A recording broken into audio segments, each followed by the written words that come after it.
कि हिना साहब नाइनी है पार्टी में एकरा बारे में क्या कहे? देखिए हसुआ के बियाह में खुरपी के गीत ना गावल जाला। तो अब कैसे सम्मान दिया जाता है? घर द्वार बेच के कोई किसी को सम्मान देता है? आप सम्मान देना क्या होता है? यही सब सम्मान देना होता है, माला चढ़ाना। मीडिया में खबर चलता कि न्योता ना मिलल।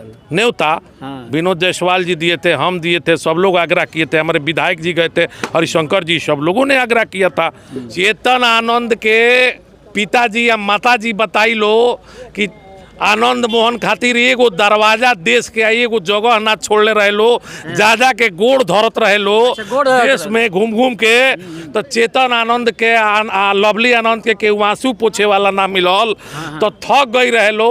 तो तेजस्वी जी के आके गोड़ धइल लो तो तेजस्वी जी मिल ले, जौन कारण आज आनंद मोहन बाहर बढ़े आ इनकरा के टिकट दे के विधायक बनौले। BA, BCom, BSc, MA, MCom करें विश्व की सबसे बड़ी यूनिवर्सिटी इग्नू से। सॉल्व असाइनमेंट्स और गाइड बुक्स प्राप्त करें। संपर्क करें Mahakal computers, DAV PG college के पास, पंच मंदिरा मोड़ से दाहिने, सिवान। निकोरिया मासिक अनियमितताएं, बच्चेदानी में गांठ, बच्चेदानी बाहर निकालना और डिलीवरी से जुड़ी हर समस्याओं के लिए आज ही आए डॉक्टर वंदना कुमारी के पास। पता है डॉक्टर रामाजी चौधरी से 100 कदम पूरब, डॉक्टर कॉलोनी, सिवानी। अधिक जानकारी के लिए नीचे दिए गए नंबर पे कॉल करें।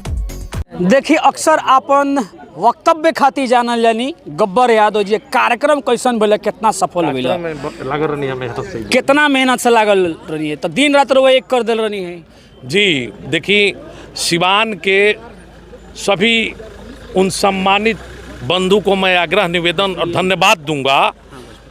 चलिए रोबा कहते हैं तो हम भोजपुरी में बोलता नहीं। सिवान से जितना लोग नौजवान, किसान, मजदूर, माताएं एवं बहनें लोग आई ले सभा में अपन कीमती समय दे के तेजस्वी जी के सुनल, ओकरा खातिर बहुत बहुत हम धन्यवाद देता नहीं, बधाई देता नहीं वो लोग के। और साथ में ये कहे के चाहता नहीं कि ऐसे ही 2024 के चुनाव में इंडिया गठबंधन के बटन दबा के NDA के यहाँ उम्मीदवार के विदाई तय कर देवे के बाद।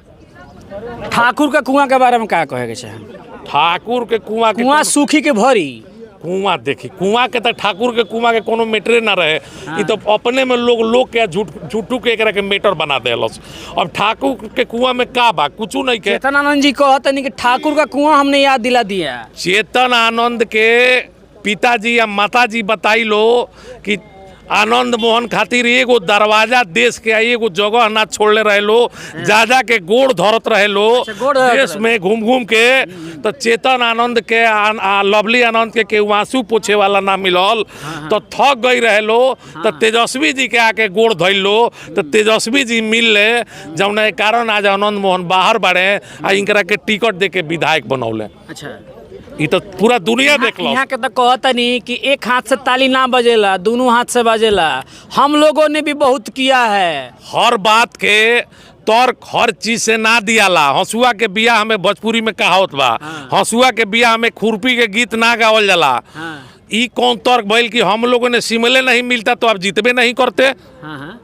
सिमले राजद नहीं देती आपको तो आप चुनावे नहीं जीतते, आपको कोई पार्टी टिकट नहीं दे रहा था। एक का ले बनी 17 गो सिद्धांत, 17 गो कार्य के लेकर वो लोग जनता के बीच में गिनवाता नहीं लोग। पहले तो हमने के 4 गो गिनावता नहीं बिहार में मजबूती के साथ। 1 नंबर में बात जातीय जनगणना, तेजस्वी जी राष्ट्रीय जनता दल का मुद्दा।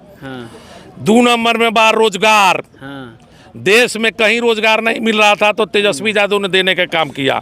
3 नंबर में है इतना बड़ा आरक्षण दिलाने का काम तेजस्वी यादव ने किया।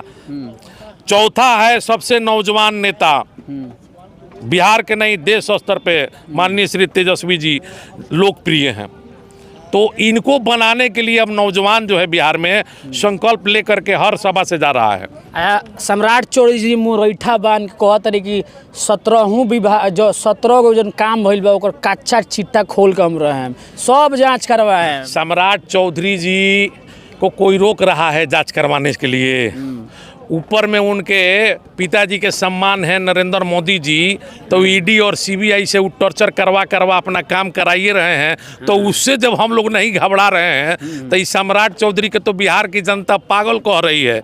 इसलिए कि कभी लालू जी को कह देते हैं कि मुखिया के चुनाव नहीं जीतेगा, कभी नीतीश जी को कहते हैं कि अलबला गए हैं। तो इस आदमी को अपने कभी कहते हैं कि पाक बांध लिए हैं, नीतीश कुमार को हटाएंगे तबे हम पाक खोलेंगे। तो इन सम्राट चौधरी को तो जनता पागल घोषित कर दी है, इसलिए नीतीश कुमार के जो पैर पर पगड़ी रख दिए। कौन सुन रहा है सम्राट अमराट को?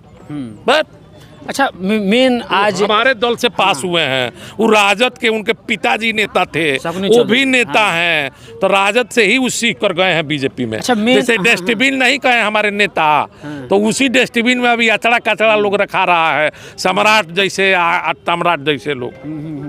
अच्छा, मेन मुद्दा रहा सबके जाने के चाहत रहा कि हिना साहब नाइनी है पार्टी में, एक बारे में क्या कहे? देखिए, राष्ट्रीय जनता दल के मजबूत नेता थे शहाबुद्दीन साहब, और राष्ट्रीय जनता दल परिवार उनको हमेशा सम्मान देता है।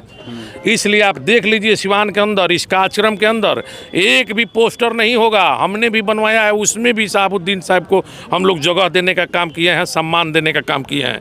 इसलिए कि कोरोना काल में भारतीय जनता पार्टी के षड्यंत्र द्वारा उनकी मृत्यु हो गई थी, पार्टी में रहते हुए। सम्मान दिया अलग होला, पोस्टर पर तो अलग होला दिया जाता है, घर द्वार बेच के कोई किसी को सम्मान देता है? आप सम्मान देना क्या होता है? यही सब सम्मान देना होता है, माला चढ़ाना। मीडिया में खबर चलता कि न्योता ना मिलल। न्योता विनोद जायसवाल जी दिए थे, हम दिए थे, सब लोग आग्रह किए थे, हमारे विधायक जी गए थे, हरिशंकर जी, सब लोगों ने आग्रह किया था। तो अब आगे क्या कहना है आप देखिए। चलिए हमारे साथ जुड़े रहनी है गब्बर यादव जी, जो ना अपना वक्तव्य खातिर जाना देखते रहिए मैच बॉक्स।